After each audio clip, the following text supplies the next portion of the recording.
খুব সহজ পদ্ধতিতে বানিয়ে নাও এই কাঁচা আমের মিষ্টি আচার। এটা আমার 95 বছরের বৃদ্ধা ঠাকুমার রেসিপি তোমাদের সাথে শেয়ার করলাম। দেখো বাজারে চলে এসেছি কাঁচা আম কিনতে। আমগুলো কিনে ভালো করে ধুয়ে মুছে নিলাম। এরপর মুখগুলোকে কেটে নিলাম, কেটে জলে ভিজিয়ে আধ ঘন্টা রেখে দেবো। এরপর আমের ওপরের খোসাটা ছাড়িয়ে নেওয়া হচ্ছে। ঠাকুমা দেখো এই বয়সেও কি সুন্দর যত্ন সহকারে মটি দিয়ে আমগুলো কাটছে। এবার আমগুলি কাটা হলে একটা খোলা হাওয়ায় সাদা কাপড়ের ওপর বা রোদে কিছুক্ষণ ফেলে রাখতে হবে।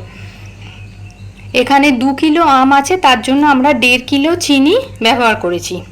ভালো করে মিশিয়ে ভালো করে আমের সাথে চিনিটা মিশিয়ে আধ ঘন্টা চাপা দিয়ে রেখে দেবো, যাতে চিনি থেকে জল বেরোয় আর জলে আমটা কিছুটা নরম হয়ে যায়। দেখো এখানে দেখো ঠাকুমা সরু সরু করে কাঁচি দিয়ে শুকনো লঙ্কা কাটছে। এই লঙ্কাগুলি পরে আমাদের কাজে লাগবে। এরপর গ্যাসে আধ ঘন্টা 40 মিনিট রেখে গ্যাসে আমরা যে পাত্রটিতে আচার করব সেই পাত্রটি বসিয়ে দিলাম। ভালো করে নাড়তে হবে। কিছুক্ষণ প্রথমে জোর আগুন করে তারপর মিডিয়াম করে নাড়তে হবে। আস্তে আস্তে দেখবে টেক্সচারটা খুব সুন্দর হচ্ছে। আম থেকে অনেকটাই জল ছেড়েছে, চিনির জলটা ছেড়েছে। এখানে 2 চামচ আমরা ভিনিগার দিলাম ও তারপর কিছু কিশমিশ আমরা ছড়িয়ে দিলাম আমের ওপর।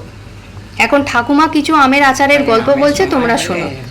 তো দাদু আম কিনে নিয়ে আসতো, আচার করবে তো আমাকে বলতো, আমি হ্যাঁ করবো, তুমি নিয়ে এসো।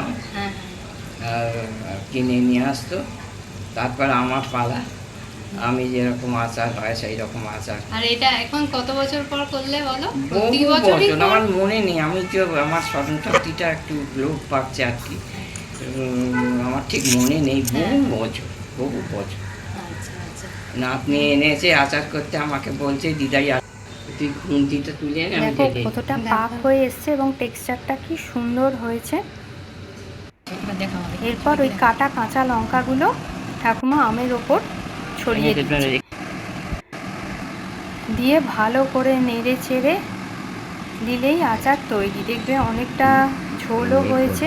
একবার করে ট্রাই করে প্লিজ জানিও বন্ধুরা কেমন লাগলো, এবং অবশ্যই বাড়িতে একবার ট্রাই করো।